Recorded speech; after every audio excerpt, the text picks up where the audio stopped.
नमः शिवाय। शिवजी सदा सहाय। ओम नमः शिवाय। गुरुजी सदा सहाय। जय गुरुजी। संगत जी, आज जिन आंटी ने अपना सत्संग मुझसे शेयर किया है वो आंटी का सत्संग आपको सुनाती हूँ।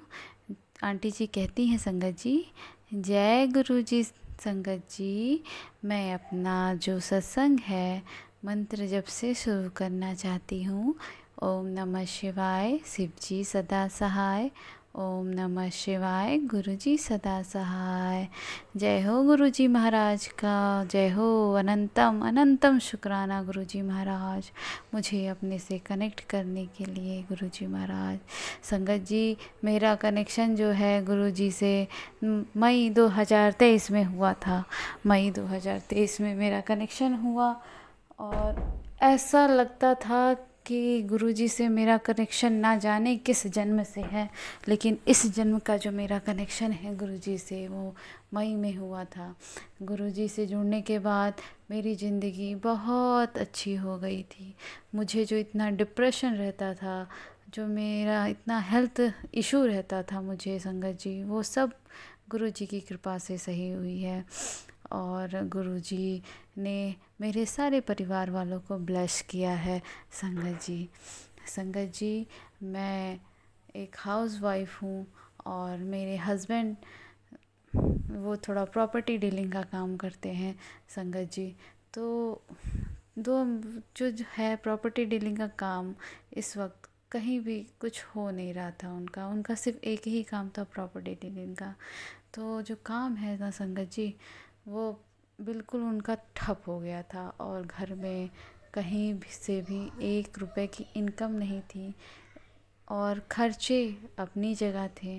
और घर का रेंट है, बच्चे की स्कूल की फ़ीस है, घर का राशन है, ग्रॉसरीज़ है, सब्जी है, सब उन्हीं को करना था। संगत जी, इसी दौरान मेरी मुलाकात एक आंटी जी से हुई जिन्होंने मुझे गुरुजी के बारे में बताया।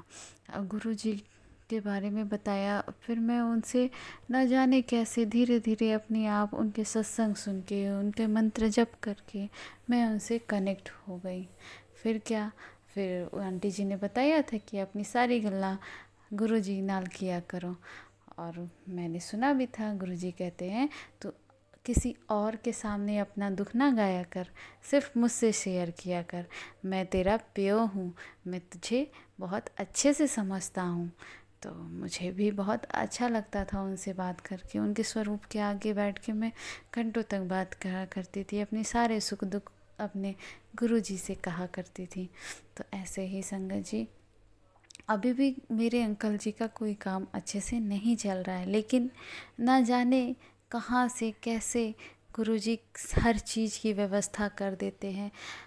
संगत जी, ये तो मेरे गुरु पा ही जाने कि वो किस हिसाब से क्या करते हैं कि हमारे घर के मंथली खर्च जो है वो सब हम एडजस्ट कर लेते हैं। संगत जी, और ऐसे ही एक बार क्या हुआ संगत जी, इसी बीच मेरी मम्मी वहाँ जो रहती हैं गोरखपुर में, उनको डेंगू हो गया था संगत जी। और हम यहाँ से लखनऊ से वहाँ जा नहीं पा रहे थे संगत जी। हम क्योंकि हमारे पास तो कोई व्यवस्था ही नहीं थी ना संगत जी कि हम वहाँ जाते, कैसे जाते। ना गाड़ी थी, ना बस से जा सकते थे, ना ट्रेन से जा सकते थे। इतने पैसे ही नहीं थे संगत जी कि हम वहाँ जाते। बस किसी तरीके से कैसे भी घर का खर्चा चलता है संगत जी।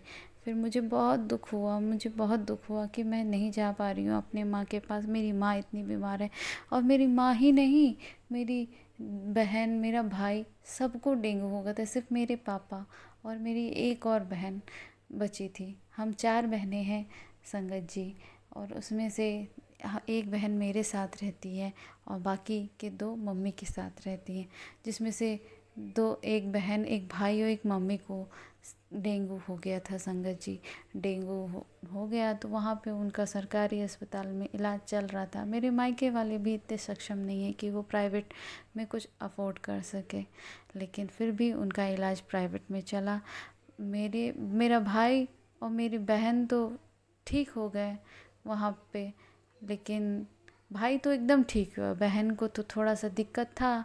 और मेरी माँ के लंग्स में उस डेंगू की वजह से पानी भर गया था संगत जी, लेकिन उनका इलाज उस सरकारी अस्पताल में नहीं हो पा रहा था ठीक से। वो लोग सरकारी अस्पताल जानते हैं ना संगत जी कि जल्दी कोई किसी का नहीं सुनता, वहाँ पे सिर्फ कोई सुनता ही नहीं है। मैं क्या बताऊँ, मैं कुछ कहना ही नहीं चाहती उस हॉस्पिटल के बारे में।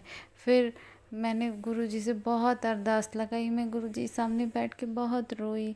तो मेरी जो संगत है, एक तो उनके घर पे सत्संग था उसी दिन, और मैंने गुरुजी से कह दिया था कि मुझे आज शाम तक, जिस दिन वहाँ संगत था मेरी संगत के वहाँ, आज शाम तक मुझे गोरखपुर जाना ही जाना है। आप कैसे मुझे ले जाओगे ये आप ही जानो, आप मुझे लेके चलो, और मैं नहीं जानती। तो फिर क्या संगत जी, मैं फिर वहाँ पे सत्संग में गई, मैं बैठे बैठे खूब रोई, मन्नी अपना कनेक्शन बनाई गुरुजी से और अपनी सारी बातें गुरुजी से कही। फिर उसके बाद जैसे ही मैं वहाँ से वापस आती हूँ, मेरे पति आते हैं गाड़ी लेके, कहते हैं कि आओ चलो, तैयारी बना ली हो तो चलो, मैं छोड़ आता हूँ तुम्हें। तो फिर मैं और मेरा बेटा, हम दोनों गए गाड़ी से। मेरी जो बहन है जो मेरे साथ रहती, वो पहले से ही वहाँ पहुँच गई थी, उसको मैंने भेज दिया था कि तुम चली जाओ।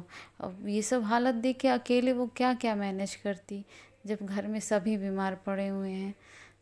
तो फिर वो गई, और तब तक उसी दिन मेरी मम्मी को प्राइवेट हॉस्पिटल में शिफ्ट किया गया। जिस दिन मैं यहाँ से निकली, मेरी मम्मी इतनी हालत ख़राब थी, मेरी मम्मी के मुंह से आवाज़ तक नहीं निकल रही थी संगत जी।